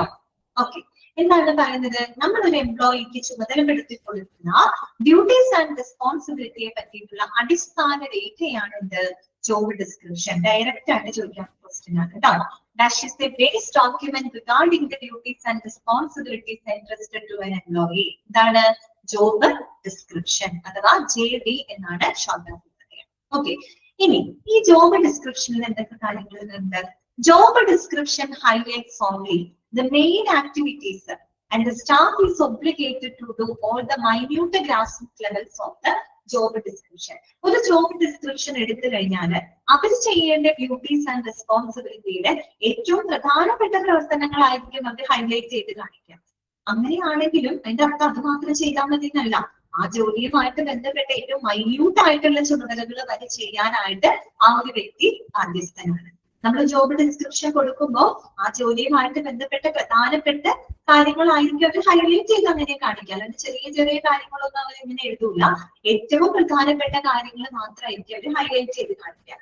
പക്ഷെ അങ്ങനെയാണെങ്കിൽ കൂടി ആ ജോലിയുമായിട്ട് ബന്ധപ്പെട്ട ഏറ്റവും ചെറിയ കാര്യങ്ങൾ വരെ ചെയ്യാനായിട്ട് നിങ്ങൾ അതിന് ആ ഒരു വ്യക്തി എന്താണ് ബാധ്യസ്ഥനായിരിക്കും. അതാണ് അവിടെ പറയുന്നത് കേട്ടോ. Furnished below is the specific job description of a professional in a human resource department, maybe a GMHR, HMHR, senior HR manager, deputy HR manager, assistant HR manager. Okay, അതുപോലെ the job description of lower level like HR executive, HR officers also remains the same subject. അതായത് നമ്മളൊരു സ്ഥാപനത്തിന്റെ ഏറ്റവും താഴെ തട്ടിൽ തുടങ്ങി ഏറ്റവും മുകളിൽ level, ഏറ്റവും ഹയർ ലെവലിൽ വരെയുള്ള എല്ലാ പോസ്റ്റുകളിലും എന്ത് വരുന്നുണ്ട്? അവരുടെ എല്ലാവരുടെയും ഡ്യൂട്ടീസ് ആൻഡ് റെസ്പോൺസിബിലിറ്റീസ് നമ്മൾ ഈ ജോബ് ഡിസ്ക്രിപ്ഷനകത്ത് പ്രത്യേകം ഉൾപ്പെടുത്തുന്നുണ്ട്. ഇപ്പൊ general manager of HR, assistant general manager of HR, senior HR manager, deputy HR manager, assistant HR manager എന്നൊക്കെ പറഞ്ഞ ഏറ്റവും ടോപ്പ് ലെവലിൽ ഇരിക്കുന്ന പോസ്റ്റുകളാണ്. അതുപോലെ തന്നെ HR എക്സിക്യൂട്ടീവ്, HR ഓഫീസർ എന്ന് പറയുന്ന അതിൽ തന്നെ ലോവർ ലെവലിൽ, ലോവർ കാറ്റഗറിയിൽ വരുന്ന പോസ്റ്റുകളാണ് അല്ലെ. ഇങ്ങനെയുള്ള ചെറിയ ആ ഒരു കാറ്റഗറി തൊട്ട് ഏറ്റവും ടോപ്പ് കാറ്റഗറി വരെയുള്ള എല്ലാ പോസ്റ്റുകളുടെയും എന്താണ് അവരുടെ ഡ്യൂട്ടീസ് ആൻഡ് റെസ്പോൺസിബിലിറ്റീസ്, അവരുടെ ജോബ് ഡിസ്ക്രിപ്ഷൻസ് എന്നൊക്കെ പറയുന്നതിൽ കണ്ടന്റുകൾ ഇതുപോലെ ആയിരിക്കും. അവർ ചെയ്യേണ്ട ഡ്യൂട്ടീസും റെസ്പോൺസിബിലിറ്റിയും ഒക്കെ പ്രത്യേകം അതിനകത്ത് ഉൾപ്പെടുത്തിയിട്ടുണ്ടാവും. അവിടെ ലോവർ കാറ്റഗറിക്കും ഹയർ കാറ്റഗറിക്കും എല്ലാവർക്കും ഒരുപോലെ ഇത് ബാധകമാണ് കേട്ടോ. പിന്നെ എന്താ പറയുന്നത്? Subject to deleting the supervisory and managerial duties by focusing on individual contributors. അത് വേറെ ഒന്നുമല്ല, അവരുടെ വ്യക്തിപരമായിട്ടുള്ള അവരുടെ കഴിവുകള് അല്ലെങ്കിൽ മേൽനോട്ട ചുമതലകളൊക്കെ അതിനകത്ത് ഉൾപ്പെടുത്തുന്നതാണ് കേട്ടോ. മാനേജീരിയൽ ആയിട്ടുള്ള ഡ്യൂട്ടീസ്, സൂപ്പർവൈസറി റോള് ഒക്കെ നമുക്കറിയാം. ഇപ്പൊ ടോപ്പ് ലെവലിലൊക്കെ ഇരിക്കുന്ന ആളുകൾക്ക് അധികം മാനേജീരിയൽ ഡ്യൂട്ടീസ് ആയിരിക്കും, സൂപ്പർവൈസറി റോളുകളായിരിക്കും അവർക്ക് വരിക അല്ലെ. ഇപ്പൊ general manager HR, assistant general manager HR, senior HR manager എന്നൊക്കെ പറയുമ്പോൾ അവർ ടോപ്പ് കാറ്റഗറിയിൽ അവരെ സംബന്ധിച്ച് അവർക്ക് സൂപ്പർവൈസറി റോളുകളായിരിക്കും വരിക, അല്ലെങ്കിൽ മാനേജറിയൽ റോളുകളാണ്. അവരുടെ താഴേക്കിടയിലുള്ള ആൾക്കാരാണ് HR എക്സിക്യൂട്ടീവ്, HR ഓഫീസർ എന്നൊക്കെ പറയുമ്പോൾ അവരെയൊക്കെ മേൽനോട്ടം വഹിക്കുക. അപ്പൊ അങ്ങനെയുള്ള എല്ലാ ചുമതലകളും നമ്മുടെ ജോബ് ഡിസ്ക്രിപ്ഷനകത്ത് ഉൾപ്പെടുത്തും. നിങ്ങൾ മനസ്സിലാക്കുക, ജോബ് ഡിസ്ക്രിപ്ഷൻ എന്ന് പറഞ്ഞു കഴിഞ്ഞാൽ it is a base document ആണ് that regarding the duties and responsibilities entrusted to an employee. നമ്മളൊരു എംപ്ലോയിക്ക് വേണ്ടിയിട്ട് ചുമതലപ്പെടുത്തി കൊടുക്കുന്ന ഡ്യൂട്ടീസ് ആൻഡ് റെസ്പോൺസിബിലിറ്റിയെ പറ്റിയുള്ള അടിസ്ഥാന രേഖയാണിത് JD അഥവാ ജോബ് ഡിസ്ക്രിപ്ഷൻ. എന്തെങ്കിലും നിങ്ങൾ HRM-ഉമായിട്ട് റിലേറ്റ് ചെയ്ത് JD എന്ന് കണ്ടാൽ അത് ജോബ് ഡിസ്ക്രിപ്ഷൻ ആണ് എന്ന് പറഞ്ഞാൽ that is the duties and responsibilities entrusted to an employee. Okay, അത് മനസ്സിലായല്ലോ? ജോബ് ഡിസ്ക്രിപ്ഷൻ ക്ലിയർ അല്ലേ? ഓക്കെ അല്ലേ? നെക്സ്റ്റ് നമുക്ക് പഠിക്കാനുള്ളത് general terms and conditions of employment. അത് തന്നെയാണ് നമ്മൾ അപ്പോയിന്റ്മെന്റ് ഓഫറിനടുത്ത് പറഞ്ഞത് അല്ലെ. ഒരു ജോലിയുമായിട്ട് ബന്ധപ്പെട്ട ചില നിബന്ധനകളും വ്യവസ്ഥകളും ഉണ്ട് അല്ലെ. നോക്കാം എന്താണ് ജനറൽ ടേംസ് ആൻഡ് കണ്ടീഷൻസ് എന്നതുകൊണ്ട് ഉദ്ദേശിക്കുന്നത്. General terms and conditions are the rules and regulations, terms and conditions of employment common to all categories. Underline ചെയ്യാം. എന്താണ് ജനറൽ ടേംസ് ആൻഡ് കണ്ടീഷൻസ് എന്നതുകൊണ്ട് മീൻ ചെയ്തത്. അതെന്താണ്? These are the rules and regulations, terms and conditions of employment common to all categories. എല്ലാ കാറ്റഗറിയിലേക്കും പൊതുവായിട്ട് വരുന്ന, അവർക്ക് എല്ലാവർക്കും ഒരുപോലെ ബാധകമായിട്ടുള്ള റൂൾസും റെഗുലേഷൻസുകളും നിബന്ധനകളും വ്യവസ്ഥകളും ഉൾപ്പെടുന്നതാണ് ജനറൽ ടേംസ് ആൻഡ് കണ്ടീഷൻസ് എന്ന് പറയുന്നത്. Okay, the HR manager or administrator is at the liberty to add or amend the rules or regulations as deemed fit with the prior approval of the manager.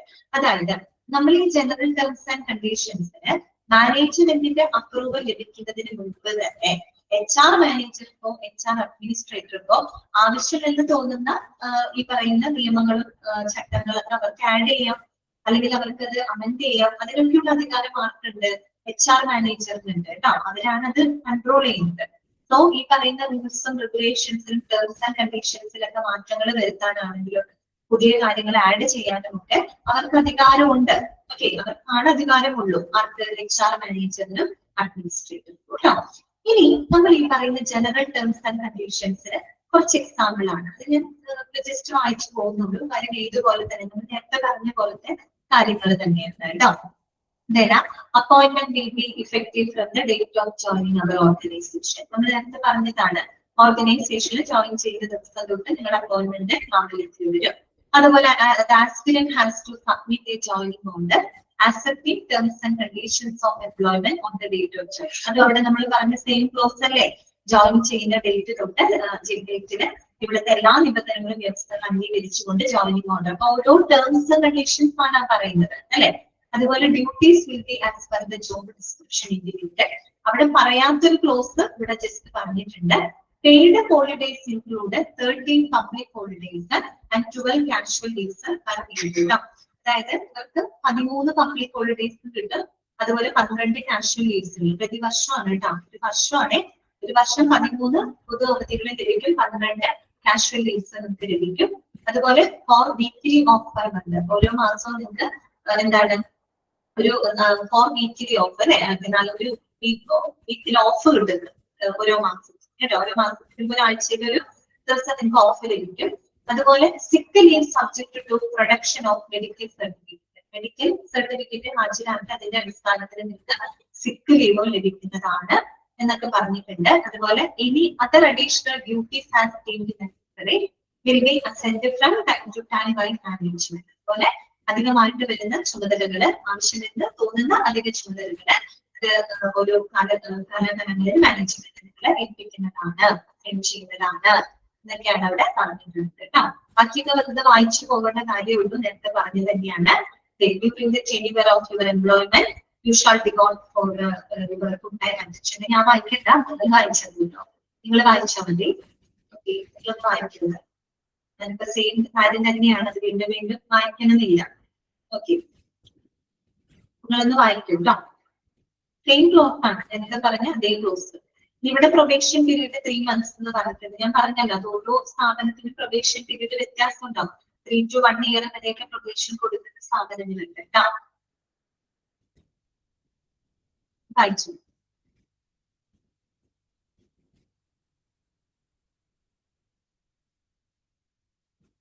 ഏതെങ്കിലും ക്ലോസുകൾ മനസ്സിലാവുന്നില്ല എന്നുണ്ടെങ്കിൽ പറയും കേട്ടോ.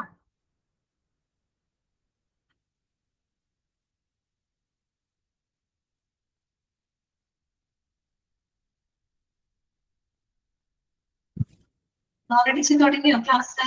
ബോറാവുന്നുണ്ടോ? ക്ലാസ്സിൽ ബോറടിക്കുന്നുണ്ടോ? ഒരു ലെഫ്റ്റായി പോകുന്നുണ്ട്. ഈ 12ന് എടുക്കാനാവുമ്പോ എല്ലാവർക്കും ഒരു മടുപ്പ് തോന്നും അല്ലെ? അതുകൊണ്ടാണോ?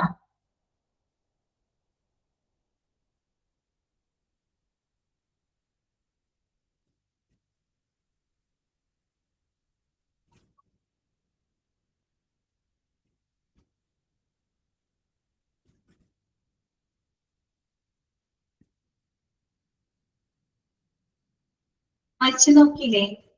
ക്ലിയർ അല്ലേ?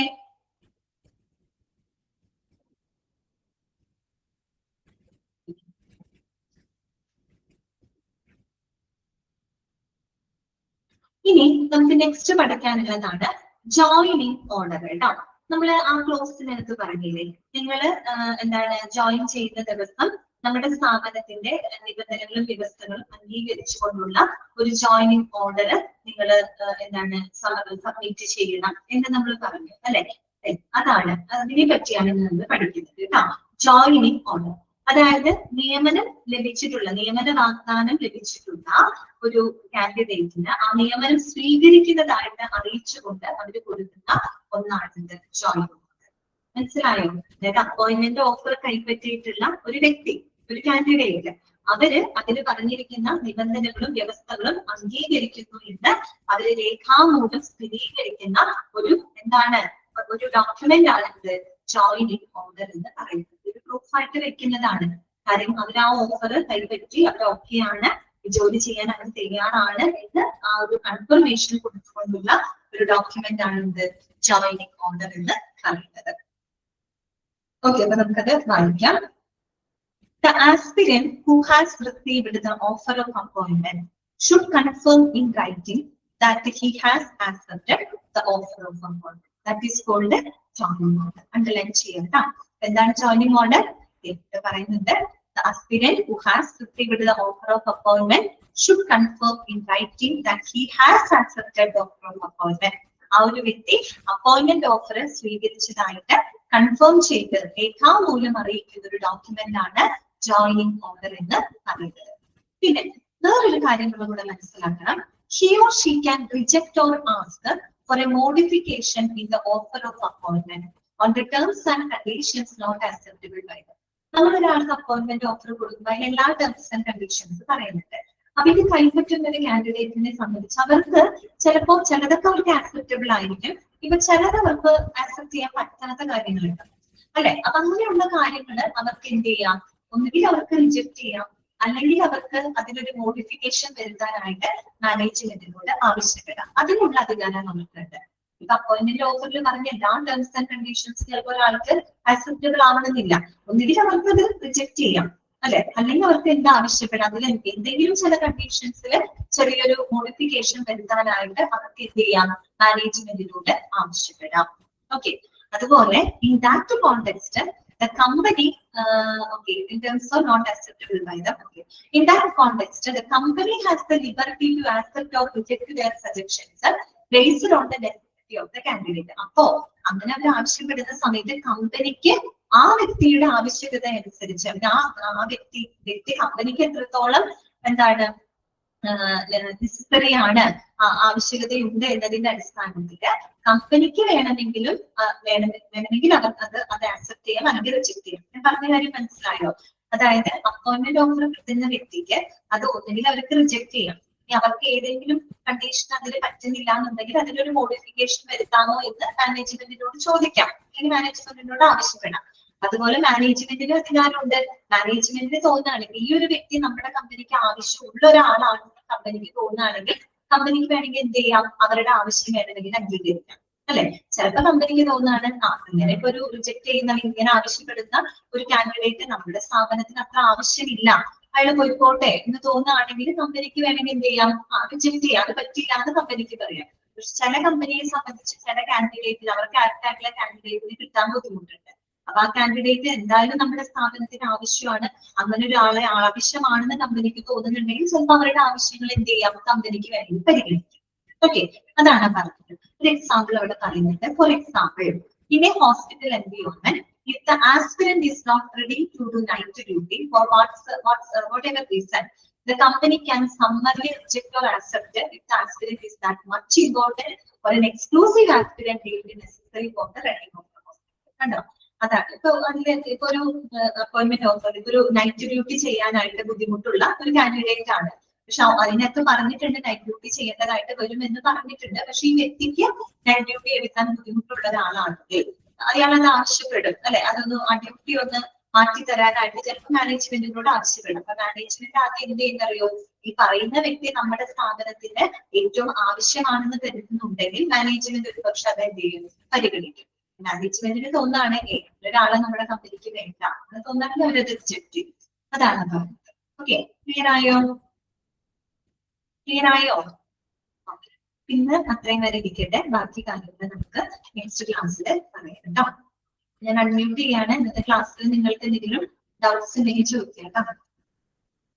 എനിക്ക് തോന്നുന്നു നെക്സ്റ്റ് ക്ലാസ്സിൽ നമുക്ക് ഈ ഒരു ചാപ്റ്റർ കംപ്ലീറ്റ് ചെയ്യാൻ പറ്റും കേട്ടോ. കാര്യം എന്താണെന്ന് വെച്ച് കഴിഞ്ഞാൽ ആ ക്ലോസുകളൊക്കെ സെയിം ആണ്. അപ്പൊ അങ്ങനെയാണെങ്കിൽ നമ്മള് 5th മൊഡ്യൂളില് എനിക്ക് തന്നേക്കുന്ന ചാപ്റ്റർ ഇതാണ്. അപ്പൊ അത് കഴിഞ്ഞ് കഴിഞ്ഞാൽ ഞാൻ 6th മൊഡ്യൂളിലോട്ട് കടക്കും കേട്ടോ. 6th മൊഡ്യൂളിൽ മെറ്റീരിയൽസ് മാനേജ്മെന്റ് എന്ന് പറയുന്ന ഒരു വലിയൊരു ചാപ്റ്റർ ആണ്.